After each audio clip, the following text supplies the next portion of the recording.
Hello, you'll have to speak up. I'm wearing a towel. Hello, is that the Animates? Yes, this is Tommy, one half of the Animates, representing. Martin is out doing his annual big game hunting, but I'd be happy to take your message. I'd like you to review the best Batman animated series. Filmation's The New Adventures of Batman. No,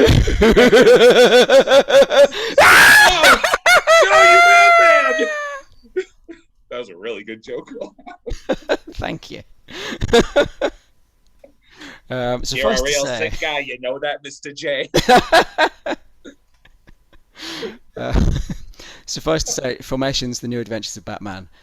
Not the best Batman cartoon, not the best Ghostbusters cartoon ever, either Is it a from real Filmation. Batman cartoon? It is Filmation's The New Adventures. It's the one where Batmite is a major character. Oh, It's just weird. that's that's like the most filmation decision I can think of. But we slander Filmation a lot, but they did do some good work. We just haven't discussed it. Yeah, you It just don't rarely hear about comes it. up. Yeah. We'll get to He-Man and She-Ra and that's it, and we'll block everything else from our memories. Yeah.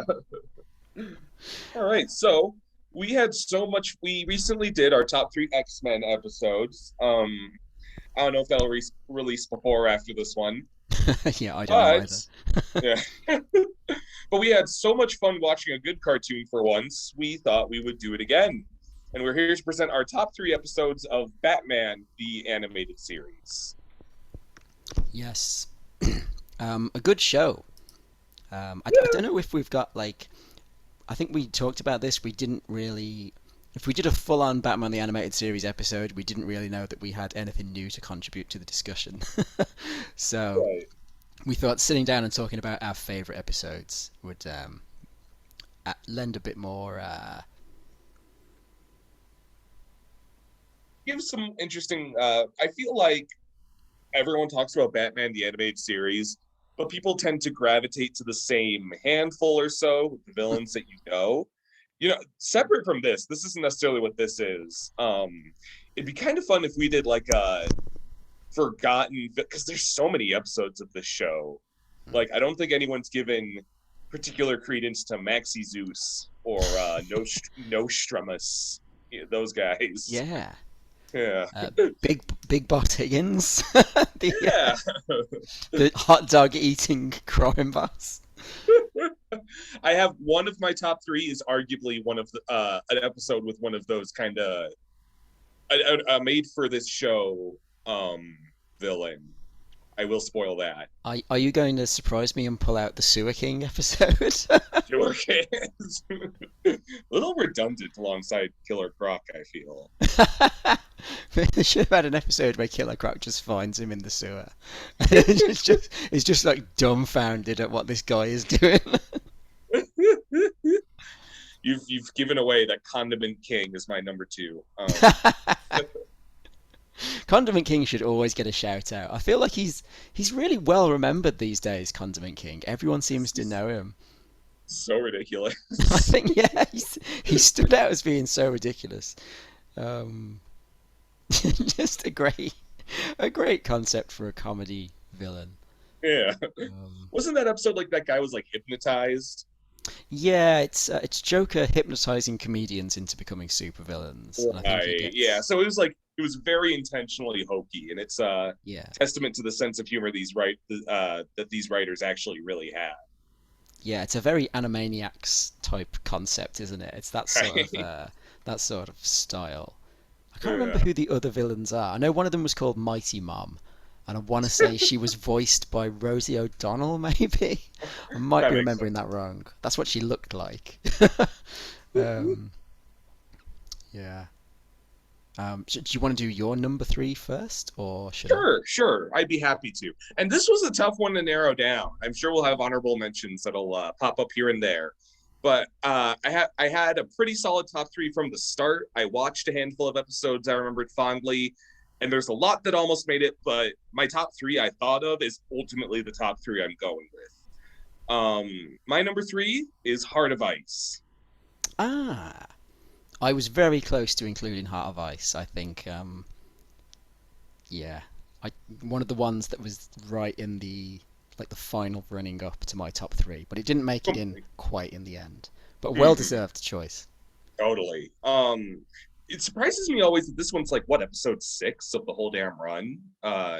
Yeah, It's but like early on, and I think Mister Freeze had existed before this, but I don't think he had quite the backstory. He was a very goofy Adam West esque Batman villain before the writers of this show just really took the ball and ran with it, with making him this very tragic and complex figure. which then became like the quintessential Mister Freeze portrayal, which Oh, it's like everybody used. it's almost impossible to think of a Mister Freeze who isn't like to this effect. Apart from Arnold Schwarzenegger.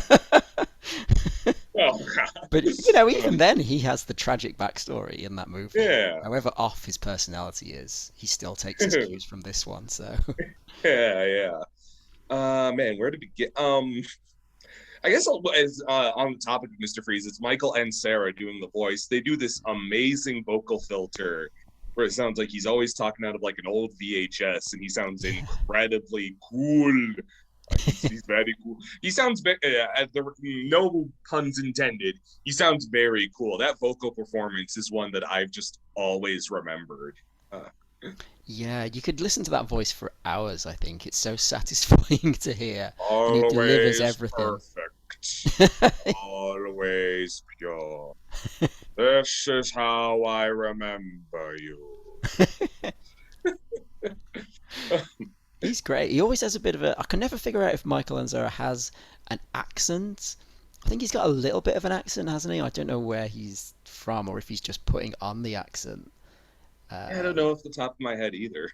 I Well, it's sometimes quite. wonder if like they cast Arnold Schwarzenegger off the basis of that.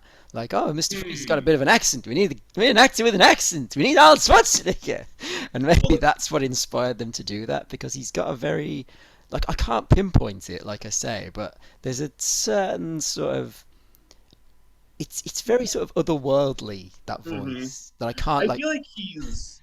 It's almost like he's frozen to a point that he has to just speak very articulately, so not to like bite off his brittle tongue in his own mouth. You know Oh what I God, you know yeah, what I mean? Because like when he's just regular Victor Freeze in that tape Bruce finds, he kind of talks just normal. He's just it is me, Victor Freeze. I don't have an act, so I feel like it's more of an effect of being in an icebox for however many years. But yeah, is it is it still Michael and Sarah doing Victor when he's just a guy? I think it is. yeah, yeah, it is. Yeah. So or maybe he did some traveling abroad for his freezing technology and developed an accent. Maybe, yeah. Yeah. He's Um. Gosh. Yeah. This is. I'm always really blown away by the art of this show whenever I revisit it. This is a weird way to describe this episode. It's very good at making you feel cold. Like they're not fighting an ice guy and ice happens to be there. There's small details where the characters are just like shivering to their core and they're clearly in like rough shape from this deadly force of this guy who can just like lower the temperature wherever he goes. I think Batman getting a cold sounds kind of hokey on paper, but if you're I forgot dramatic about as that. I but if you're like dramatic as I am about going to work with a head cold or something, it's very difficult to do what you do. And I kind of like that the chicken noodle soup is kind of what comes back around to save him. I was just gonna say I like that. That's Batman's solution is because he gets the cold and Alfred makes him the soup, and that's Yeah. what saves the day. That's a great sort of twist. And a very like you wouldn't get that in Batman today. It wouldn't be like Batman saves the day with some soup that Alfred made him. It would be like Right. Batman punches Mister Freeze's helmet and smashes it, and then he just kicks the crap out of Mister Freeze, and that's the end of the episode. It wouldn't be something creative like they do here. Right. It's still very, even though it's a serious, I think like the extent of the seriousness is how Mr. Freeze carries himself in his backstory. It's still like comic book esque in that Mr. Freeze is kicking over fire hydrants and freezing them to like surfboard up into a high floor of the building. That that's my favorite moment of this episode. Like in terms of animation, at least, that's my favorite part of this episode because it looks It's so incredible. cool. It's incredibly cool. Very cool. And it's always cool when like there's a shitty businessman that Batman still gets to stick it to, no matter how sympathetic the villain is. Of Uh, course, it's the first Mark Hamill appearance, isn't it? In this, oh, really? I didn't realize that was him. he is Ferris Boyle, which was apparently the first role that he read for, and then like he mentioned to them that he was really keen to do like a big name villain when they were in the recording. My gosh, I didn't. Um, yeah, when they had to like get rid of Tim Curry for reasons, multiple reasons I've heard from multiple people. Mm, They got Mark Hamill back in, and they were like, "Yeah, I don't know," and then he did the laugh, and they were like, "Ah," and there you go. The oh, rest is history. But yeah, this was his Chris first voice acting role, possibly Kelly. not voice acting role ever, but like first voice acting role in this. I don't know how much he'd done prior to this. Huh. Well, the more you know. Yeah, that's bizarre when history is just made in small ways like that. Um, Mr. Freeze would kind of be like a bit of a calling card for the Tim verse because like I think this it was like this and the time he comes back in New Adventures are his two big episodes, unless I'm forget. And then there's they made the Sub Zero movie. Oh, you're forgetting Deep Freeze, where he gets kidnapped by the crazy billionaire who also wants to be a Mr. Freeze because Oh, because that's he wants to right. live forever. Right. But it's just that and yeah. So like, what does he have? He has this. He has Deep Freeze, the movie, Yeah, and then Hulk, and there's then his send off in Beyond. Batman Beyond, which is a Yeah. So massive bummer. yeah, which is a great episode, but it's so sad. I know. Believe me, you're the only one who cares. And like oh man, that guitar riff that plays over him dying is like one of my all-time favorite pieces. We used it in fucking Disney versus non-Disney Oh, we did, for a yeah, major. yeah. I put it in for a major character death Mm. for when we killed off Shigo. Yeah, I remember. I don't know if I'd. Did I realize that at the time? I must have done, but yeah, I'd forgotten about it until you mentioned it. Just yeah, I think because such I would send you my fights just raw without music, so sound bites wouldn't get messed up. But I think I insisted like we should put this over this part though. So I think because I had to have sent you the file. you must have done, yeah. Yeah, but it has been a while. Maybe I'm misremembering. But such a you always sympathise with him, and he's never really in the wrong. His new Batman Adventures episode is definitely him, just Uh, being an asshole. oh yeah, He just comes back and starts destroying all the stuff that people love, which is kind. that's the thing. I watched that one recently, and it was kind of comedic, where He he just points his gun at a dog, like a puppy at yeah, some yeah, that's point. it. It's, oh no, please do not destroy my painting. It'll take me too many years to repaint it. And I can't remember his rebuttal, but it's something like, should have thought about that before you started it. And he just shoots it off. It's just like That's what's little so moments like that.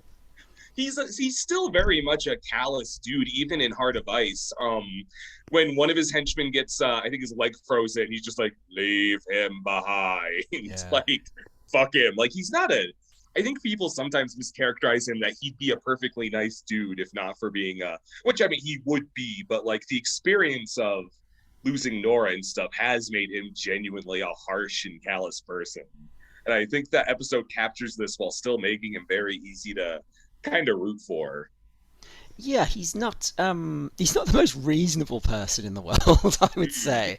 But he's not evil. He's not like I don't think you can stick him with the rest of the Batman villains in this show because Yeah. if he got what he wants, he'd just happily retire and you'd never see him again. I don't Um, he's never in like the big group settings like Almost Got Him or any of yeah, the other big gatherings, I don't think. He's usually just on his own.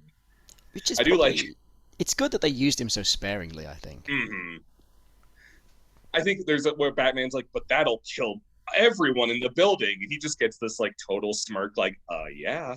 Like no regrets. All right. Unless you had more to cover, I'm ready to pass the ball for your number three. I don't think I do, other than just I think we covered it, but the animation in Heart of Ice is amazing. It's like, I like the very beginning where it's the painted image of him with the snow globe, and they add on the oh yeah, slowly opening red eyes yes, all the and time. I don't know if it's this or one of his other episodes where he points his freeze gun directly at the camera, and you have this amazing shot of like the freeze ray spinning towards you. That might be in the movie actually. That might be in Mm. Sub There's Zero. there's a transition in Heart of Ice. It would bring me to tears if I still had tears to shed. And he shoots like the camera. I don't know if that's what you're thinking of. That might be it. Yeah, maybe they do that a couple of times, but Yeah. I feel like they always go the extra mile with the Mr. Freeze episodes to make them look good. This is how I'll always remember you. Surrounded by winter, forever young, forever beautiful. Rest well, my love. The monster who took you from me will soon learn that revenge is a dish best served cold. So my number three is The Man Who Killed Batman. Bizarre they would kill Batman off only within the first season. An unexpected twist in the first season. Ah. But the subsequent episodes in which Bullock becomes Batman are amazing, and I think really lift the series. It's on his trail to become Santa.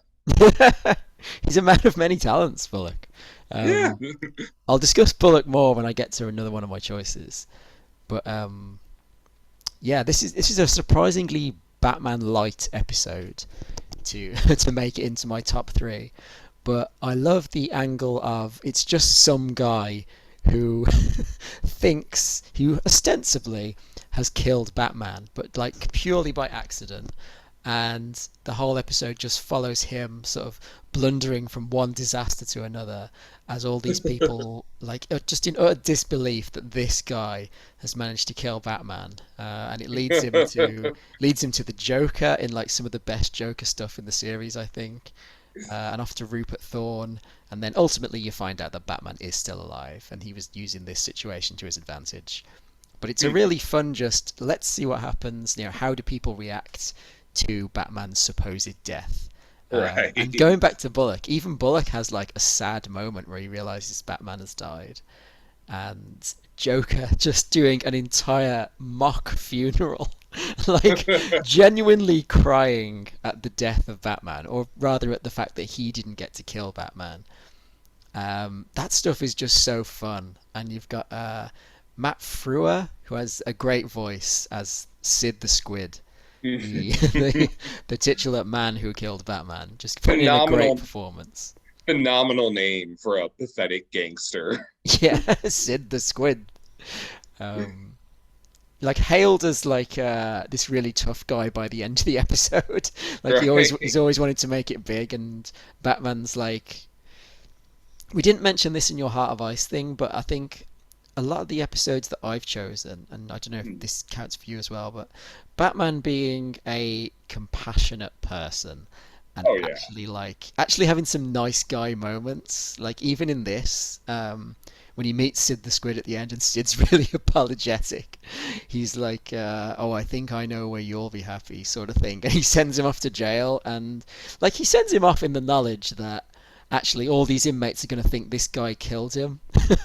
Right. And he'll like be hailed as a hero, and that's kind of it's like just a nice sort of moment from Batman. Even though he's sending a guy to jail, he's doing it like knowing that actually things will probably be okay for the guy. Yeah. But the highlight, I think, is the stuff with the Joker for me in this one. Just that whole, it's like 10 minutes in the middle of the episode, which is just like phenomenal. Just one thing after the other. It's hard to like, the fact that you can't predict where exactly he's gonna go, so to speak, is like, is he happy about this? You feel just as nervous as Sid does, with just like the sheer spontaneity of the Joker and where he could really take this situation.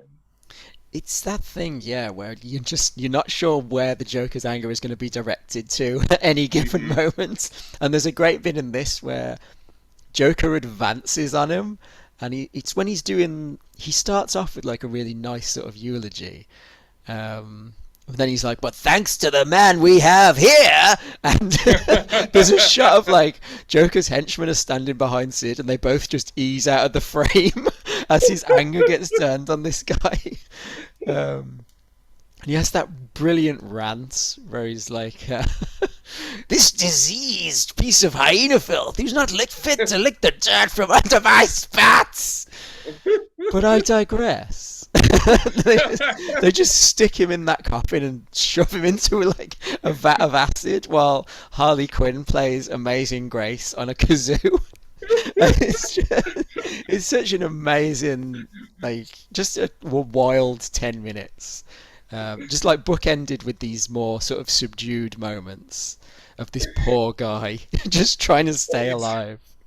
That leads to, the coffin falls off and Joker thinks he's dead. And I just love the delivery of, well, that was fun. Who's for Chinese? Yeah. Wonderful. The vibe I got from this episode, kind of removed from the content, from the subject matter, but I think there's a similarity. I have a soft spot for stories about characters who perhaps underestimate just how insane Gotham and the Arkham characters are, or feel out of place there, and get like a taste of just like what a hellhole this all really is. Yeah. It reminded me a lot of that comic I read not long ago. I think it's called Hell on Earth, with the origin of the Great White Shark character, who's this Wall Street douchebag who's like, I'll just plead insanity for my fraud, sleep off a short sentence in Arkham, and I'll be fine. And he goes through just the fucking ringer with just like how insane all this shit is. And I kind of got the same energy from Sid, who's not arrogant in the same way, but I think does not anticipate just what the fuck he is in for. It's very much so. When he even has a moment of hope where he goes to Rupert Thorne, and Rupert Thorne is like the most sane villain in the series. He's very reasonable, and it all seems to be going okay. He's like, "Come on in, Sidney. Let me sit down. Let me get you a drink." And then, like 5 minutes later, Rupert Thorne is like, "You take me for a fool," and he tries to kill him. Just like every time things seem to be going okay for the guy, it's just he's exposed to just the insanity of this city. Oh, completely. Oh man. And also, I think, small fish to fry compared to like the content of the episode itself. I love the title card for this one of just the silhouette of him with the huge eyes. Oh yeah. I just love those noir-esque paintings they did for some of these earlier episodes, and that's one of my favorites of all of them. They're great, yeah. They sometimes incorporate them into like a static shot in the episode. Like one of those like SpongeBob SquarePants style extreme close-ups where you've got loads of detail.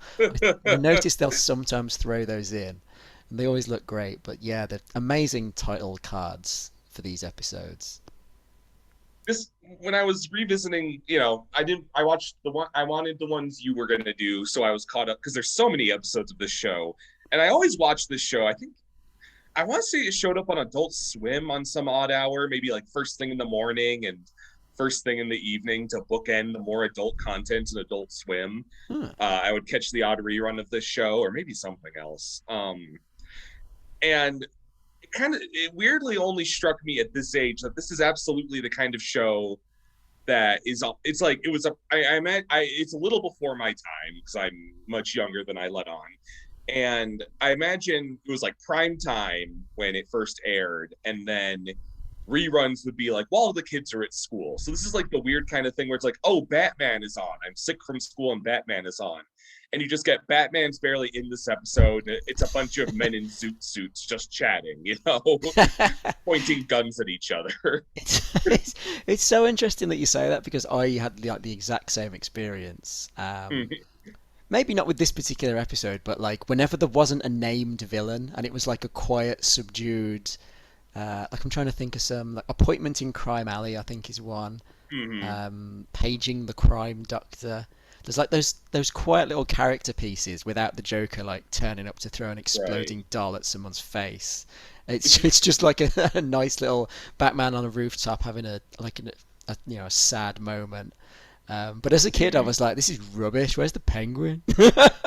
And I don't think I fully appreciated the show until I was a bit older. Even though I used to Yeah. love it as a kid, like I had the toys and I used to watch it all the time. But whenever there wasn't a named villain episode, I was disappointed. But it's a hidden talent too that they'll sometimes do an episode that's almost deceptively one. Like there's the Zatanna episode where it seems like, oh, this is just Batman happens to be helping a magician with with a matter of fraud. And but if you know the wider context, that's actually one of the strongest beings in all of DC, freaking Yeah. Zatanna. Yeah. That's a cool episode for that.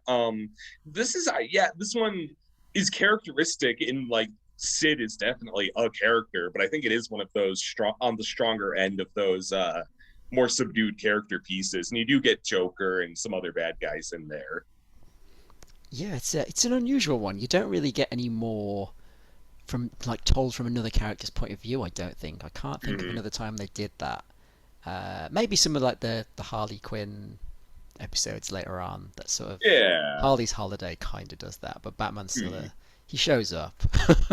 There's like um, there's like Girls Night Out where it's like entirely a Supergirl and Batgirl led episode. oh yeah, you've got that one, haven't you? I'm trying to think. Kinda. Joker's Millions is kind of similar as well, where it's mostly just him and his financial troubles, and like Batman just kind of shows up at the end. So they do it a couple of times, but yeah, this like random guy you've never seen before being the focus of an episode, I think takes it to some fun places. Yeah, that's a good choice. I applaud it. Dear friends, today is the day the clown cried.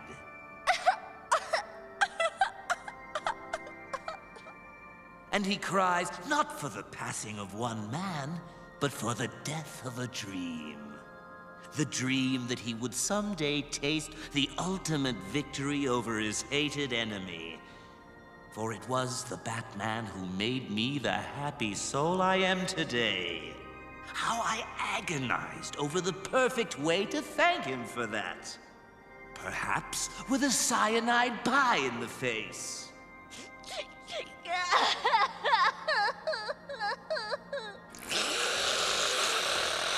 Or an exploding whoopee cushion playfully planted in the Batmobile.